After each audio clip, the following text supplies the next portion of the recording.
Well, my name's Niara, and middle name is Terela, and I put that in because I'm going to be dropping the Isley legally at some point.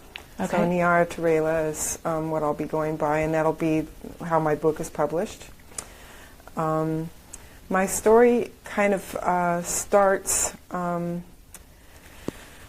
with the Air Force. I was in the United States Air Force from 1979 to 1983, went in April, got out April, both those years. Had 4 years of enlistment and didn't really realize the things that happened to me until 10 years later. I had a friend who was into UFOs and stuff like that, so we were having great times talking about UFOs and spirituality and all kinds of things that I've been into all my life. And well, can I? I'm sorry. Can I interrupt here to say to get a little more of a description in terms of what you did on your job in the Air Force? Okay. Yeah. I was a surface-to-air missile, anti-aircraft radar, artillery radar. That was my career field. Okay. Okay. And it's called auto-track radar.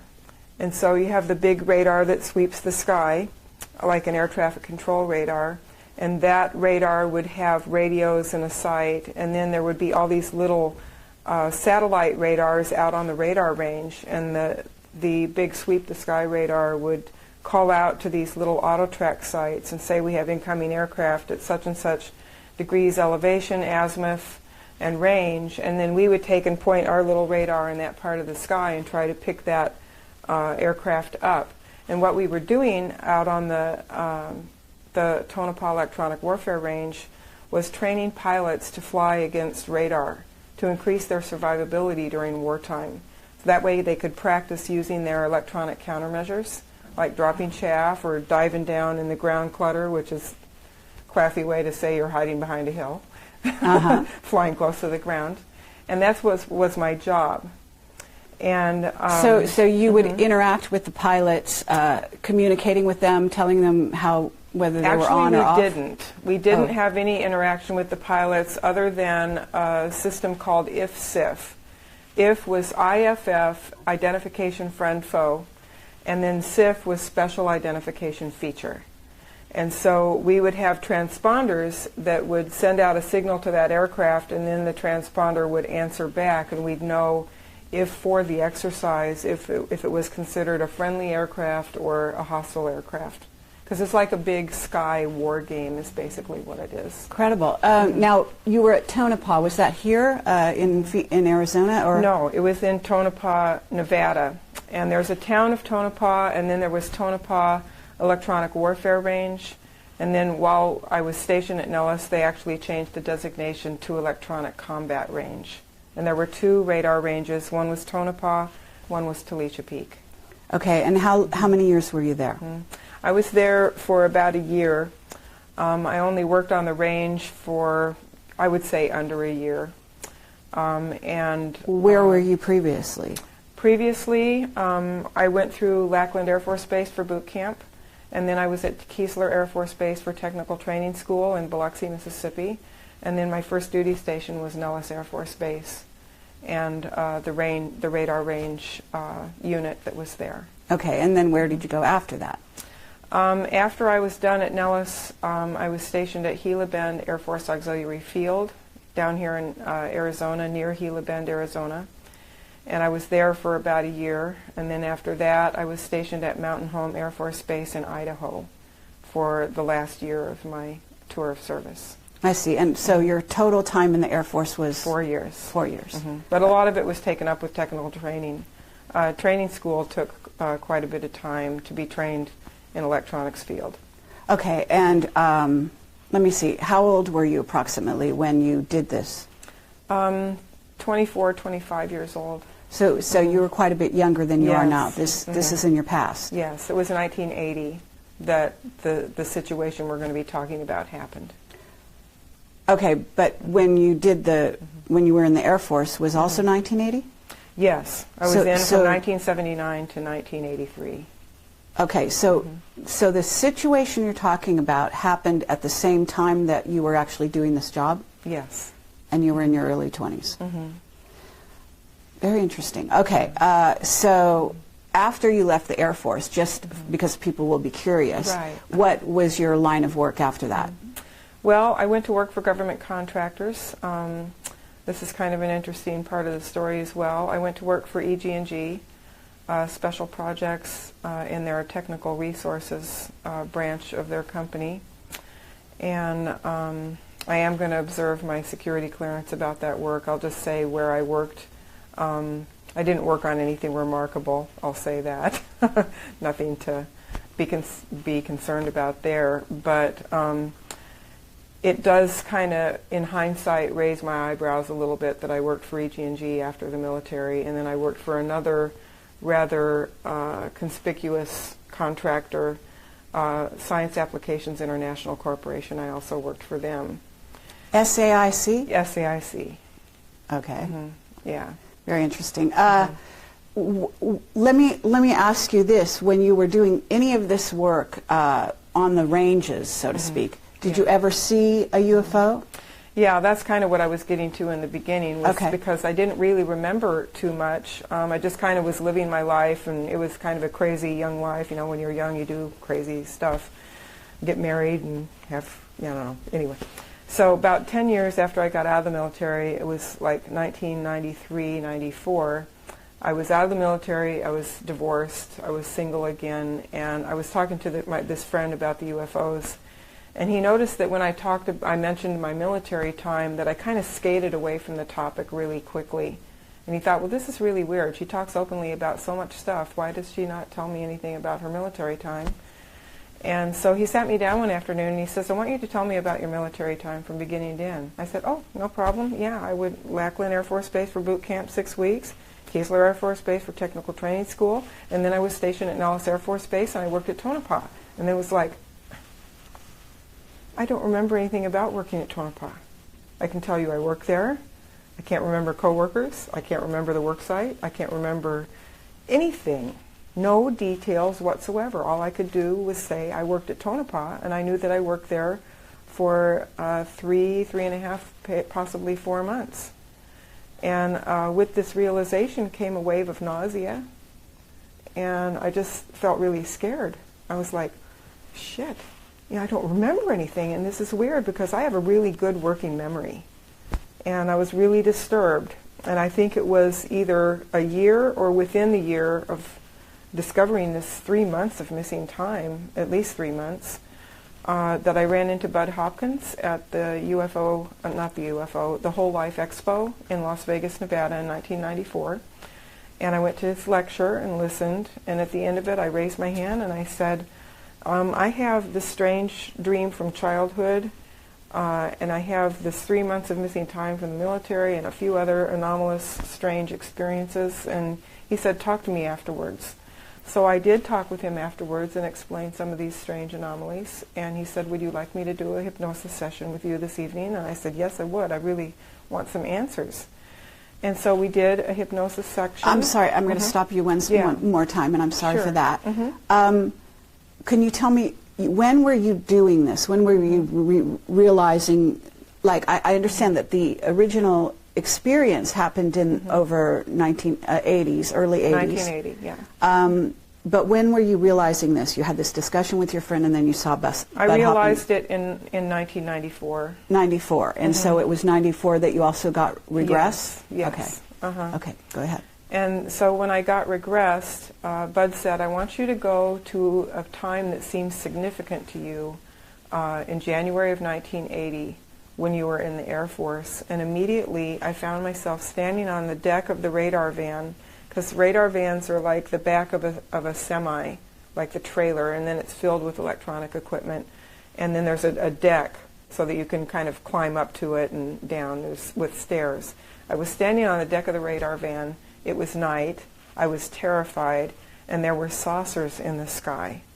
There were like a lot of them. I would say at least 9, maybe more, but my attention was riveted on the one that was closest because I could hear sound coming from it, and I could see it quite well. I mean, there wasn't a lot of detail on it. I was seeing the bottom of it more than the top. It was like a translucent metal skin on the bottom. It had a circular feature in the center. There was a sound coming from it like speakers at a rock concert when no music is coming through and they're just kind of sitting there humming and maybe there's a little crackle. Mm-hmm. That's a very good description. Yeah, and I was looking at this thing, and any wonder at seeing such a craft was completely blotted out by just how terrified I was feeling.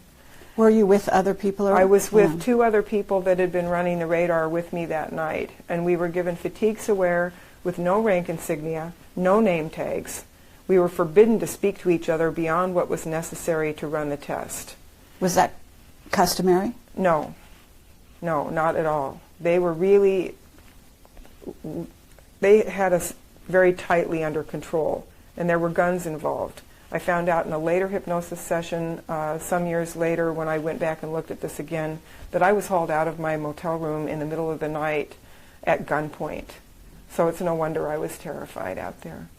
And I only had a secret security clearance, and my question was, because I was familiar with security classifications and the hierarchy of them, and I'm thinking, why on earth am I seeing something that has to be incredibly highly classified, and I only have a secret security clearance, and that in itself terrified me.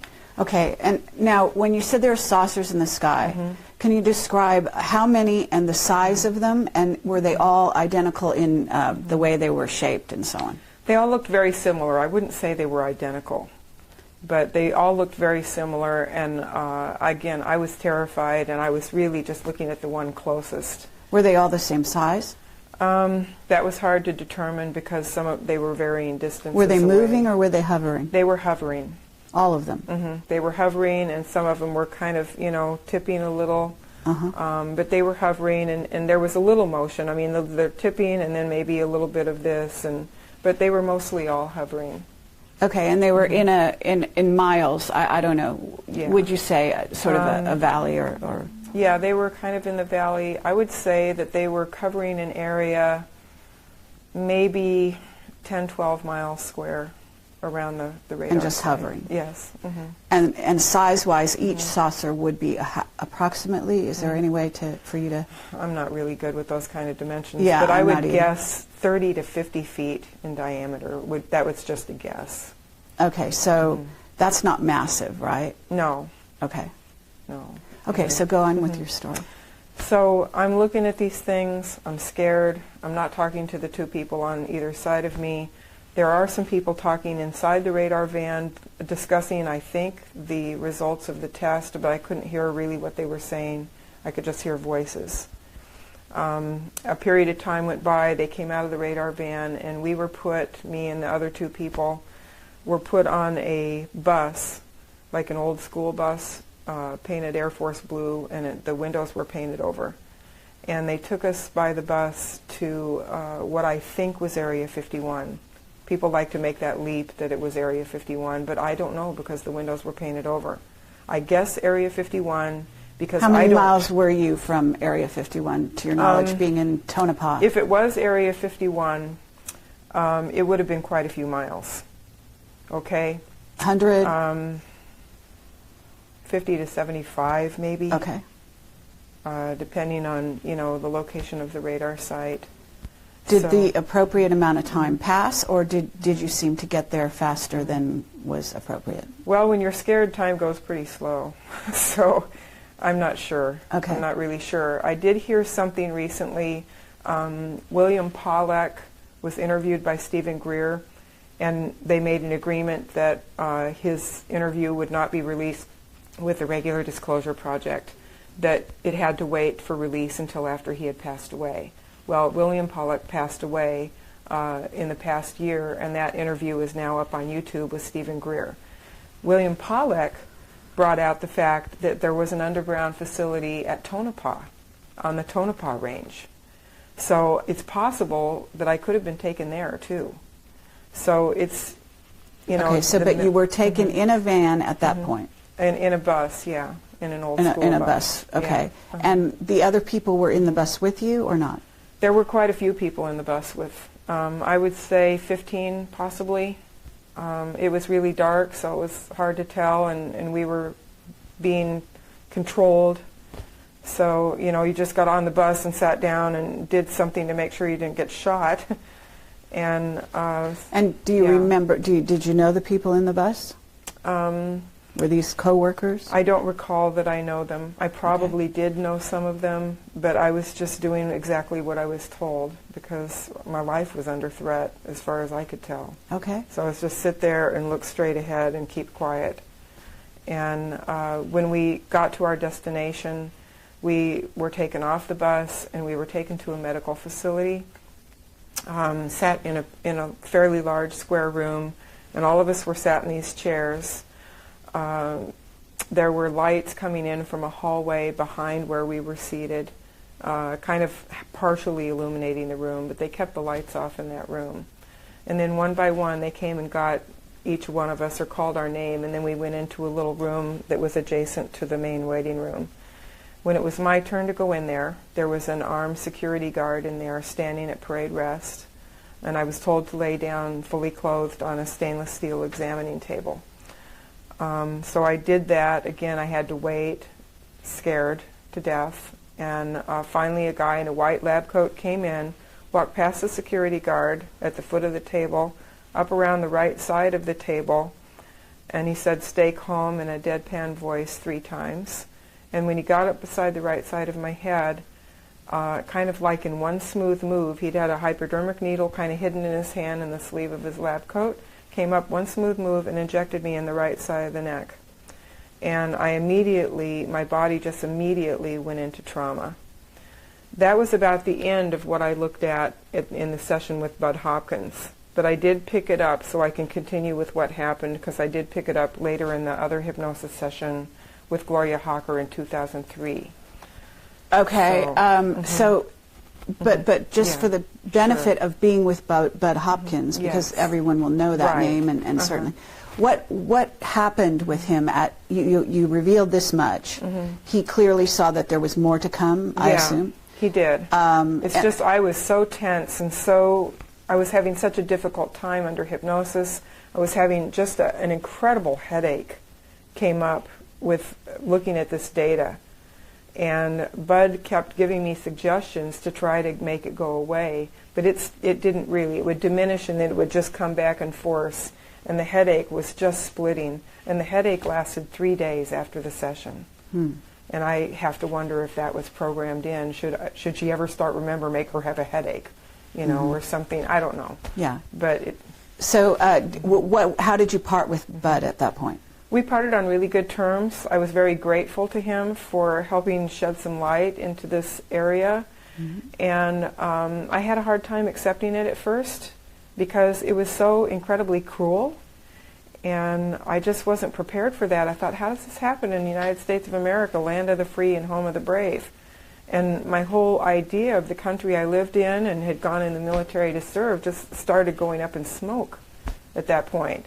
So I started going to all the lectures I could attend, all the contactee groups and abductee groups, and anybody that had anything going on. In Las Vegas, there fortunately was quite a bit of that. And I went everywhere I could, and I met a woman named Misha Johnston, who is really a good friend of Melinda Leslie, and I finally reconnected with her. And she connected me with all kinds of people, James Barclay, and some other people that had similar experiences. She told me about MILABs because I had never heard of MILABs up until having the hypnosis.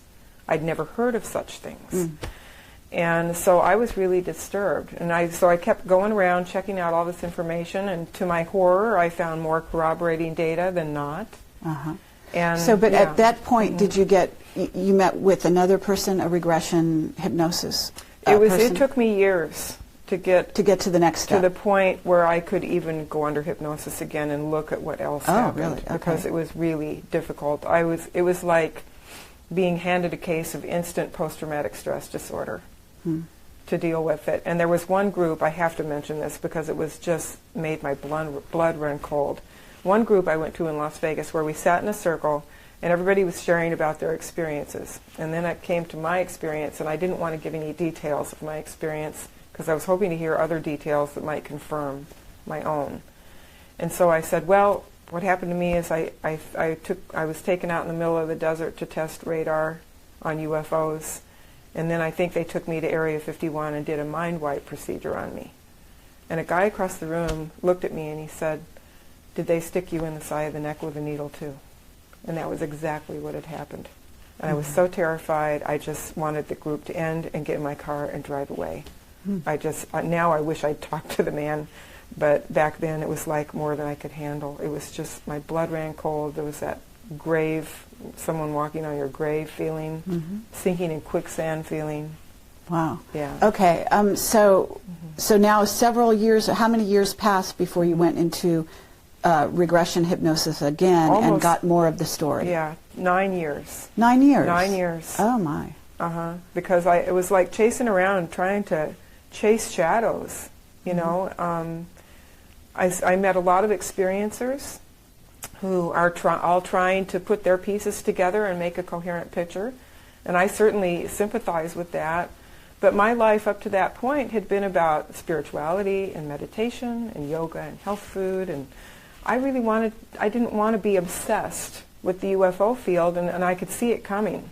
And I just thought, you know, this is crazy. The ETs aren't talking, and they have major pieces, and the government's not talking, and they have major pieces, and I just thought, the heck with it all, I'm just going to go back to my meditation, and I'm going to wait till Dan Rather announces on the evening news that we have contact, or, you know, this comes out somewhere. You know, I just thought, I'm out of it. I'm not going to let this rule my life. But the essence of a spiritual path is to really know yourself. I'm sure you know that from what I know of you on Project Camelot. And so in my meditation practice and in my life, I'd keep bumping up against this little black box in the back of my mind where I tucked away all that stuff. And then finally, when Bush became president, when the Supreme Court handed him the presidency and stopped the recount, I was really angry about that, and more aggravated PTSD with what happened under the Bush administration. I was sitting and meditating the morning after we knew he was going to be president, and I was doing this, and then my spirit guides, which I definitely have them, this voice just echoed in my head, and they said, Bush is exactly the right man in the right place at the right time. Because he's president, a lot of people are going to wake up. And that they were absolutely right. He was a catalyst for awakening. So, and from then a negative catalyst. A negative, yes. And at that point, because he initiated the Patriot Act, and I was afraid he was going to try to undermine all of our constitutional rights and actually take them away, my PTSD got worse. It got so much worse that I had to seek some kind of therapeutic help to deal with the PTSD. So I opened back up to looking at the experiences, but instead of chasing around trying to find answers, I went through a therapeutic process to try to heal the post-traumatic stress and deal with the emotional fallout of the experiences. Okay. Once I began to calm that down a little bit, then I was ready to look more and find out more of what happened. So at this point, you did go into to see a regressionist? Yeah, I saw Gloria Hawker, who has her own book. She wrote Morning Glory, Diary of an Alien Abductee. She was also associated with Bud Hopkins. And I met her at the Aztec UFO Symposium in, I think, 2003. And I liked her, and she seemed trustworthy, and so I wanted to have more work done with her. Okay. And so kind of picking up where I had the injection and went into shock, when I looked at the situation with her, that's when I found out I had been hauled out of the motel room that night at gunpoint, and that's explained the level of terror I felt in the session with Bud.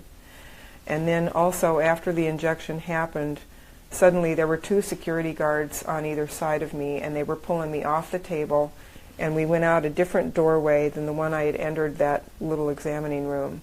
And we went down a very, very long staircase, very long, and I assume underground, or further underground. And at the bottom of the staircase there was a little room, And I was tossed in that room, and the door was shut after me. It was like just bare walls, like with a light bulb up in one corner. And I noticed briefly in my shock that I was going through, I noticed there was like a mirror that was like a one-way mirror, a mirror on my side and window on the other. And I thought, they're going to watch me go through this? You know, and so I went through the effects of the injection, and I don't know how to explain it. It didn't seem to hurt. I don't remember pain. But I do remember feeling like I was going to dissolve at the molecular level. And I was afraid of this feeling, and so I laid on the floor and I just curled up in a ball and I screamed, and I don't know how long. I just know a certain amount of time passed and the effect of the injection seemed to subside, and I was laying there exhausted on the floor. And then the 2 security guards came in and took me out, and there were 8 people that had been watching, sitting in chairs. And both security guards sexually assaulted me while these 8 people watched. And I just left my body. You know, I didn't know what else to do. There was nothing I could do. There was a fraction of my attention on the guns in the room, and I thought, if one of these so-and-sos, I'll just say be nice, drops their guard for 1 second and I get a hold of one of these guns, everybody in this room is going to have their brains splattered on the wall. Because I was so angry about what was happening. I was equal measure of rage and terror. Okay. But I didn't get that opportunity. So I just like checked out. You know, whatever happened, happened. I checked out, you know, and just... So how did it end? How did you, you know, do you remember, or was that part of the recall at that point? Do you remember going back up the stairs, for example? I don't remember going back up the stairs. I just remember the rapes happening, and then it seemed like we moved to a different scenario that happened during that similar time. And okay, when you say a different scenario, did you so? Are you saying that because I know that you mentioned something to me that something happened again at a later date? So. This incident that we say you dragged out of your hotel room ended in this way. Somehow we don't know, you know, you getting back on the bus and so on and so forth. You didn't kind of go over that. But how did you get to the next incident, or when did the next incident happen in your understanding?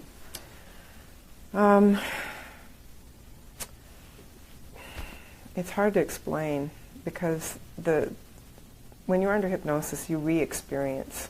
Sure. And so I was like in this recliner being hypnotically regressed. So did she bring you out at all to calm you down, or were? She didn't really bring me out. She just said, let's move on to something else. And I have the transcript in my book. Sure. And I apologize because this is really hard to even recall, even listening to reading my transcripts and even listening. You know, there's just something in my mind, a woman under sexual assault, you just don't even want to think about it. I understand. Because it's traumatic. And you were quite young. You were like 24 or something? 25. I was 25 when that happened. Okay, but can we move to the next incident? So how did, what happened at that point? Did you go back to work, to your knowledge?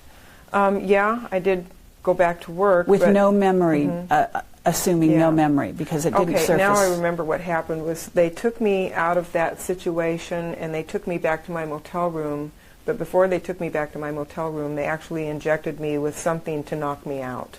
Okay. So it wasn't the injection that they locked me in the room to watch, but it was another drug that they used to just knock me out so that when I woke up, I would be in my motel room. Okay. And may have been something also to mess with my memory. So there was another injection, and then I just woke up in my motel room, probably tired, wondering why I was tired, and then getting up to go to work again. And there were other things. Probably the most remarkable thing was the memory of being on the moon for a week. So can you explain how that might have happened? Yeah.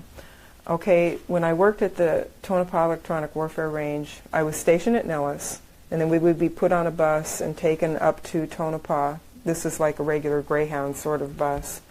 And it's a 4-hour drive up there, and then we would be put up in hotels. The Air Force had contracts with the hotels to put up the Air Force personnel. Mm-hmm. So we would stay there 1 week, and then we'd be down in Vegas for a week, and then every other week we would be working up at Tonopah, and then there would be another crew on the other rotation. And so that moon week, I was up at Tonopah, and they took me out of the motel room in the middle of the night and put me on one of the saucers with a couple other guys, and took us there to the moon. And the people at the test site, at the Tonopah range, were told that I got sick and was put on a bus and sent back down to Vegas. And the people at Las Vegas all thought that I was doing my work up at the site, so nobody missed me for the whole week. Okay. So you went, how did do you recall, the flight in the saucer, let's say? I recall some of it. It was very hard to really get a sense of time. For some reason, 20 or 30 minutes stays in there. But it was a very strange space to be in, to try to assess how much time was passing. And can you describe the inside of the saucer at all? Yeah, it was circular. There was a fairly large beam in the center, and around the center there were some chairs that I assumed were for important people. I was with 2 people, men, and we were told to lay down kind of like cargo on the floor. And so we laid down on the floor, and we were given a suit to wear that was silvery. And when you put it on, you couldn't put it on, you had to strip naked and put it on. It would vacuum itself like onto your body. So it would you put it on and it would just kind of vacuum pack itself onto you. And there were silver boots and gloves and everything that went with it. And so we put the stuff on, and the craft was landed. It had landing gear, and there was a ladder that we had to climb to go in the underneath part. Mm-hmm. And then some people came in and sat in the chairs, and I think the pilot, or at least somebody was there, there was like a reptilian on there. And I think the reptilian may have been piloting the craft. Can you describe him physically? Yeah. He was really tall, really muscular. He had kind of the yellow eyes with slit pupils. And he was standing behind the beam out of sight, but he moved out from behind the beam and we could see him, and it kind of took my breath away. It was such a frightening thing to look at. And I only saw him for like half a minute, and then he moved back behind the beam. Okay, was he humanoid? Did he have a tail? He was humanoid. There was a tail. Really? I think there was a tail, yeah. Okay. It was just a Were there any thing. Greys? I mean, you haven't really described any Greys in any of this experience. Yeah. Actually, when the rapes were happening, there was a Grey, was one of the beings, or one of the people watching was a Grey. Okay, was he in one of the 8 chairs? Or he was in one of the chairs, yes. Okay. Mm-hmm. Yeah. Was he a short Grey or a tall Grey? He was a tall Grey. Okay. Can you describe him at all? Pretty much the classic Grey features. Had a little bit of an aged appearance, I would say, kind of gaunt looking. And big eyes, small eyes? Definitely big eyes. And because I'm an experiencer of Grey abductions in childhood and through adulthood also, I might be sensitive to their telepathy, because when I was going through those experiences, it seemed like I heard him in my head, and he was kind of thinking, why would these people do this to one of their own people? He was like kind of puzzled, because obviously I was in distress, and he thought, this is a human being, and these are human beings doing this to her. And I think that he was puzzled by that. Okay. Well, since we kind of go back into the room with the people, the 8 people, were they male or female? They seemed all male. Okay. All male. Now, to fast forward to this going to the moon, so you go in the craft, you go to what you... Why did you think it was the moon? Did someone tell you it was the moon? Yeah, they told us it was the moon. There was one blonde security guard that seemed in charge of my debriefings, which meant more sexual assault and injections and whatever. What does that mean? I mean, you just kind of put that all together. Suddenly, you have a blonde security guard, meaning a tall blonde? No. Nothing like Just a Nordic. Nothing like a human? Nordic. No ET. It was a human. A human. Yeah. A blonde like human. Like a sociopathic human. Because he didn't seem to have any conscience about what he did to me at all. A guy. A guy. Okay. So was he an officer? No, I don't think he was an officer. I think he was private contractor. I don't think he was regular military. Did he wear a uniform? Yeah, he wore desert camouflage fatigues. On the saucer? No, he didn't go on the saucer. He just brought me to the saucer, and he smirked at me and said, "I'll see you when you get back, sweetheart. Have fun on the moon." And then just told me to go up the ladder and lay on the floor. Okay, so the person you laid on the floor with was another person who was being taken to the moon, and that was a guy? Yeah, there were two guys. Two guys. Did you know them? One of them, yes, I did appear to know, but I can't really say his name or but anything. I mean, even now, do you remember who they are? I remember the one because I recognized him. Okay. He was one of the people that worked with me out there. Okay. But I can't really go into anything more than that because he could be walking around without his memory back, and I can't. That has to be his choice. If he has any rattles that he needs to explore, that has to be his choice. Sure. So absolutely. I have to leave him out of that. Okay, so what happened when you went to the moon? Did you see the moon? You know, did you see the external?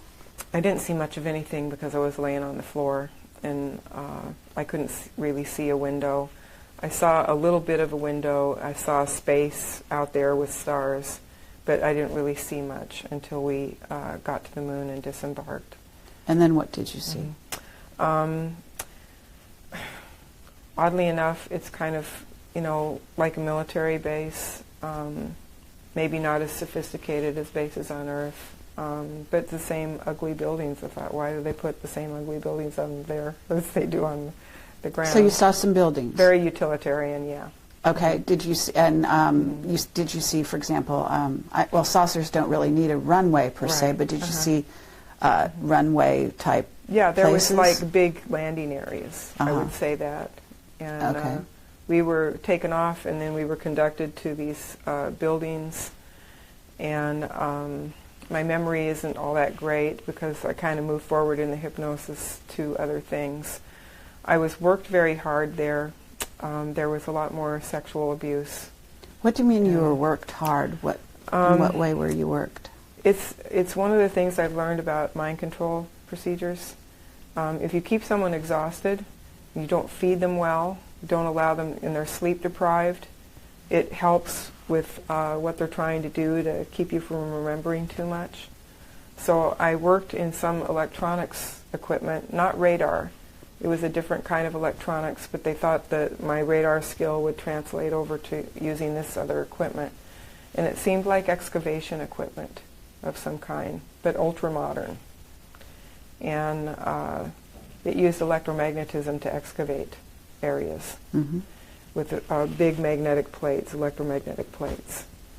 And so they were actually still building parts of the base. So the idea was that you were brought to the moon to do this work? Yeah. Okay. And you worked there for a week? Yeah. And then there was a lot of just lifting and hauling, like stacking boxes here and moving stuff here and just, kind of manual labor type of stuff. Really? And, okay. And just how many people were doing this kind of work? There were several. There weren't too many people doing it. Didn't seem like there was crowds of people up there. Quite a few, but...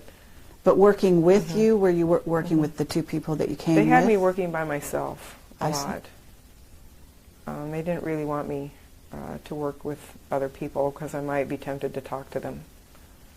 So they kept me pretty isolated. Okay, and do you remember the beings that were on the moon that were in this, working in this, that you were working around, or I saw only human beings. Only human beings? I saw only human beings. Do you happen to know, were you on the dark side or the light side of the moon? I would guess the dark side, but that's only a guess. Okay. And then at night I wasn't allowed to sleep, and again I was kind of passed around for more sex stuff.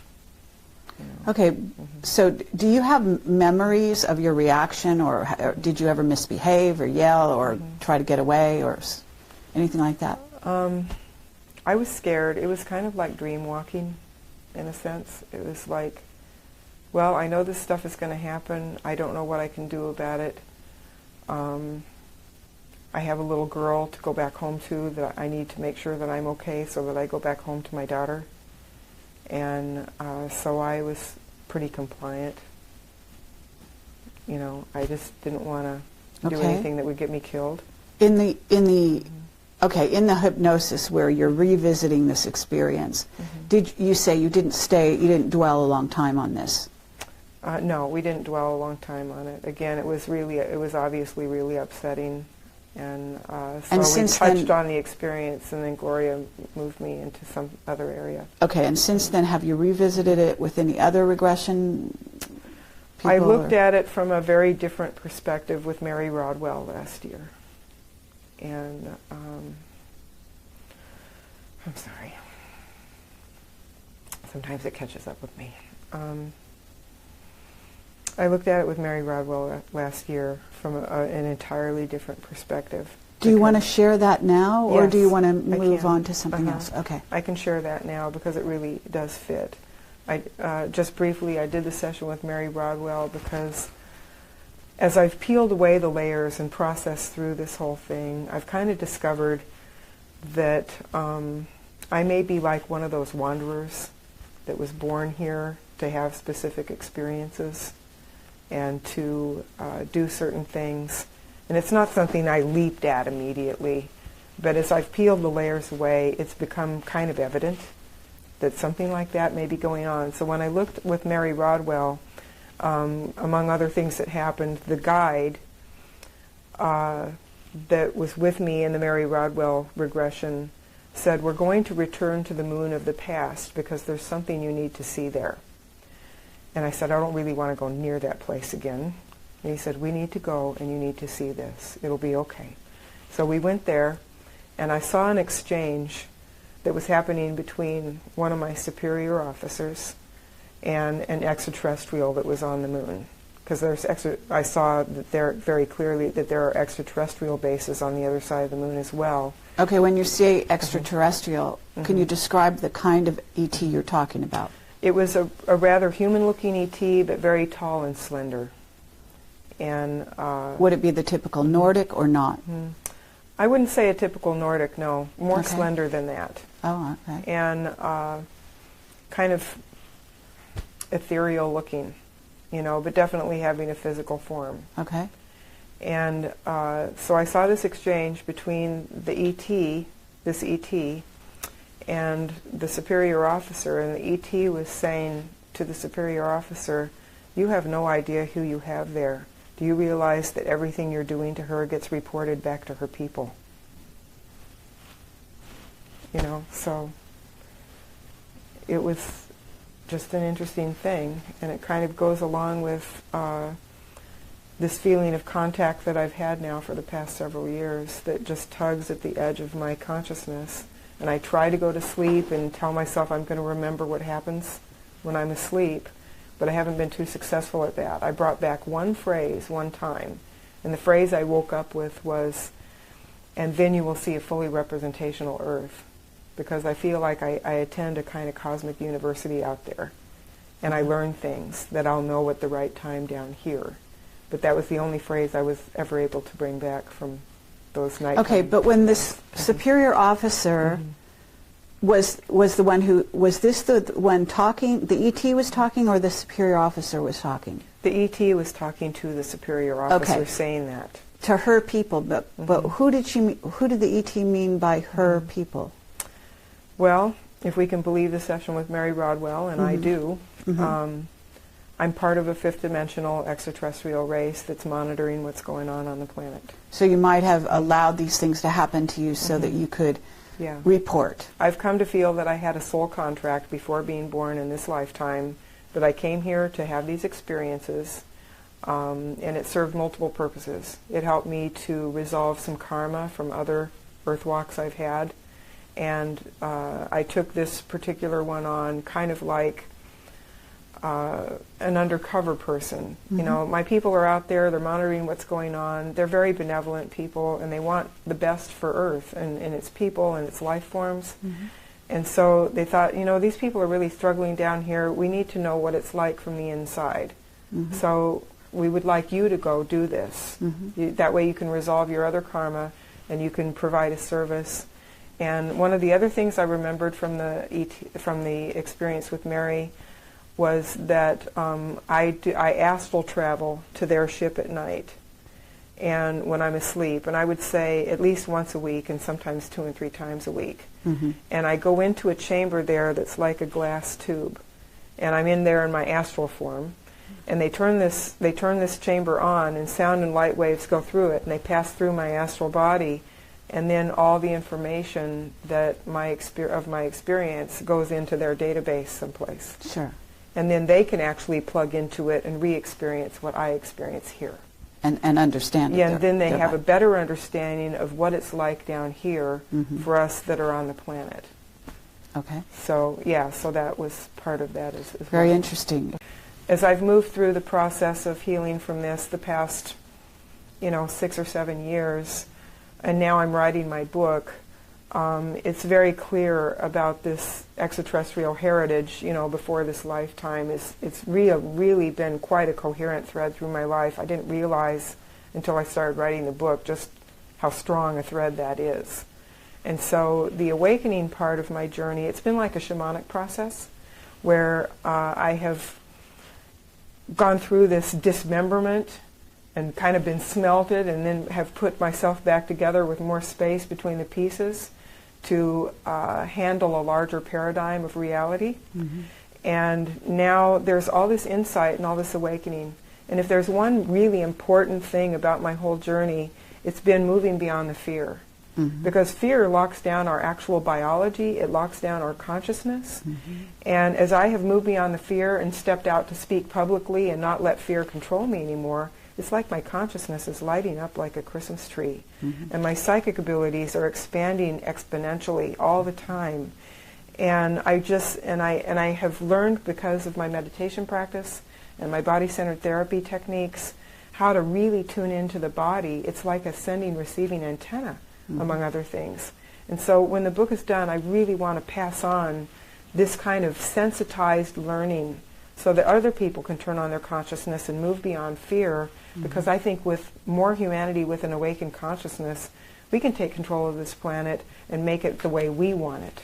So that's my hope, is to really reach out to people and help them awaken, help them put fear behind them forever, not just plaster over it with positive affirmations, but root it out, see it, and just really be empowered. That's what I want for everybody. Okay. Yeah. That's lovely. Thanks. Niara, could you tell me, just offhand, if you don't mind, if you know, Sure. What the beings that you feel that is your race of ETs, what they're like? What do they look like? Are they humanoid? Do you know? When I saw them on the ship, it was like lights moving around with a suggestion of a humanoid form in them. They were brilliant. There was like white gold light everywhere, and there would be a golden light where they were moving around. And when this commander, I don't know what else to call him, he's more like a father or an older brother more than a commander, but commander, he was like in charge. He moved towards me, and he was like glided towards me. It wasn't like walking, he was gliding towards me, and I could see his form, and as he got close, I could see a human face in where the face should be. It was just the most incredibly loving being I've ever seen. He was just amazing. And I could feel how much he loved me, and communicating with him, I would think a question, and before I even got the question finished, he had an answer. So it was, a telepathic, empathic kind of exchange. That's very nice. Yeah. Okay, well, Niara, because we have limited time, and you've been very gracious, Thank you.